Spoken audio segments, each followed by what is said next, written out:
AsSalamu Aleikum. Today I'm sharing with you a recipe for a pesto bread. Welcome to the Health Coaching Effect. This pesto bread is made with whole wheat flour and the pesto that I previously made. It's a vegan pesto and you can find it on my YouTube channel. Bismillah. We start by adding the whole wheat flour. We need 500 grams of whole wheat flour. Besides that, we need yeast. I use dried yeast, around 9 grams, and about 2 teaspoons of salt, sea salt, half a cup of the homemade vegan pesto or any other pesto that you like, around 2 tablespoons of olive oil, and 3 small cups of water. So it's around 300 milliliter of water. I am using lukewarm water, which basically means that it's kind of warm water. If you go or if you feel the water with your hands, it's kind of warm, but not hot, and also not cold or chilly. First, I use 1 cup of the water that we will be needing to activate my dried yeast. Take some time for this. It's easier actually to do this already at the beginning to start with, because at least my dried yeast needs some time to dissolve in the water, and it's ready when you see bubbles or a white foam on the top. Meanwhile, I have a look at this wonderful pesto. I'm so happy how it turned out, and subhanallah, it's so easy to make your own pesto. So definitely look it up, give it a try, and while you're at it, please like, subscribe, and follow my YouTube channel, so every time there's a new recipe, you know about it and you can try it out. And let me know the feedback, let me know what you think. My yeast is ready, so I'm turning on the kneading machine. You can also use a food processor or mix the dough by your hands completely. Add the yeast and then add 2 more cups of water. So it's more or less 300 milliliters.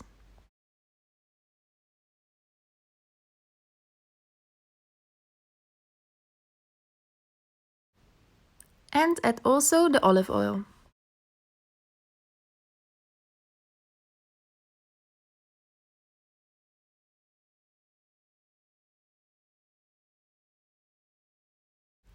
Now let the kneading machine do its work for about 10 minutes, maybe less, depending how fast your kneading machine makes a nice ball out of the dough. And after that, we will be kneading by hand, just to put a little bit of extra love in the dough and to make sure that, that the dough is nice and soft.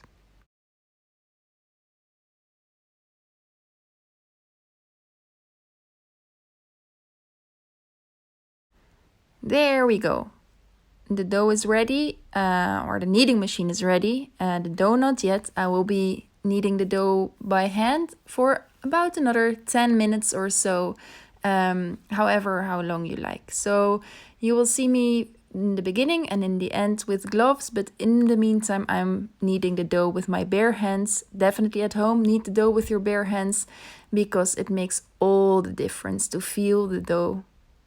So I finished. You can see the dough is very soft and elastic, and this is about what it should be looking like. So the dough needs to rest so the yeast can work, and it can around double or maybe even a little bit more than double the size. So before that, I will put a little bit of oil in the bowl so that it doesn't stick to the sides once it's done resting. The dough needs to rest for about an hour, and cover it with a clean cloth. Time to rest. Just before the dough is done resting, I am greasing my oven tray with a little bit of olive oil to avoid sticking of the bread once it's baked.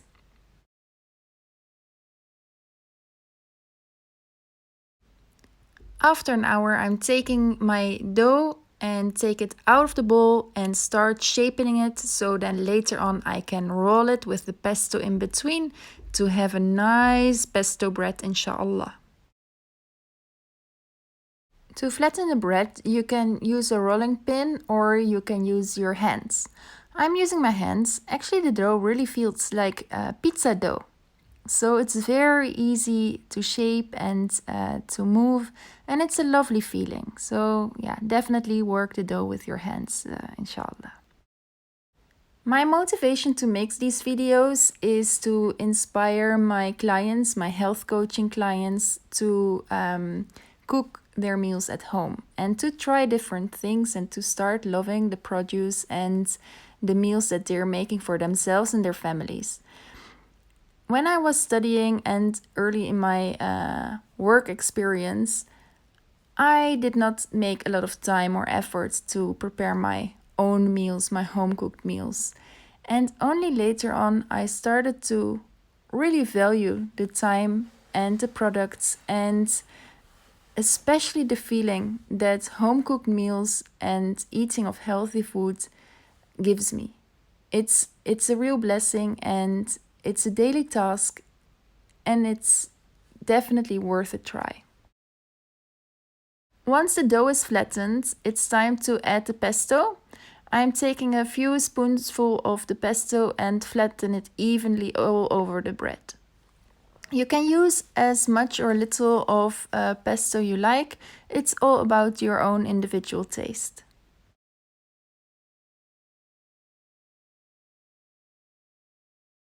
Spreading out the pesto is actually a fun activity. Even you can do it, you can involve the kids. For me, I really felt like I'm making some kind of painting. So yeah, it's a lot of fun. Just make sure you also add pesto on the sides, left and right, because I forgot it in the beginning and then later on I added it. So just to make sure that all the breads are having some of the pesto and some of the lovely taste.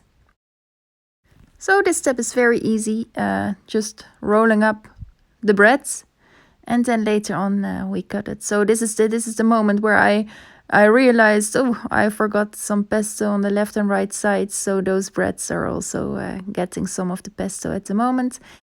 And then continue rolling it. No stress, take it easy, and enjoy the cooking.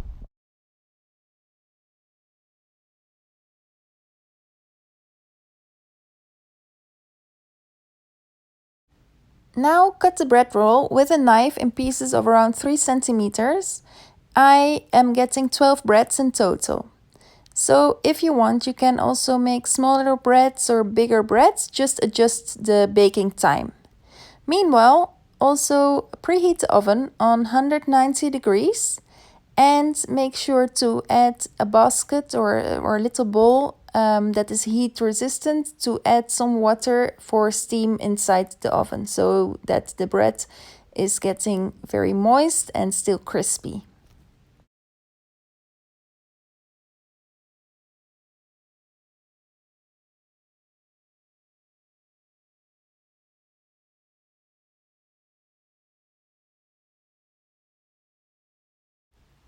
Now I'm placing the pieces of bread on my oven tray. I'm placing them in a kind of a round shape. You can also use a cake tray or a bread-shaped form of oven tray. It doesn't really matter. Actually, it's even easier if you use like the cake shape tray, so that it will be later on really a bread.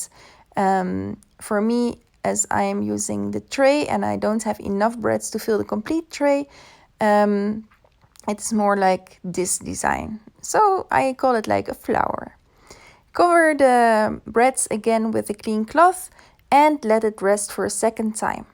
After around half an hour of resting, you can see the breads are again bigger in size. Sprinkle or massage a little bit of water on the breads before baking them for around 25 minutes or half an hour on 190 degrees Celsius. So the nice thing about this bread is that it's like a breaking bread. So you can share it with your family and everybody can break a piece of it. So now that it's baked, you can easily see how it would work. So with the olive oil, the bread did not stick to the bottom of my oven tray. definitely check it, and then place the bread on a roaster so that also the bottom becomes crunchy, the bottom of the bread. My bread cooled down and I took one of the pieces and look at it. It's crunchy, but inside it's so soft from the pesto. It's nice and fluffy, and still the outside's crunchy. Definitely, it's really worth the try, and it will be so amazing with tomato soup or any other kind of soup, or as an appetizer, or just as a snack in between. This is a really easy recipe that I think everyone can try and succeed, inshallah. Take care and stay healthy.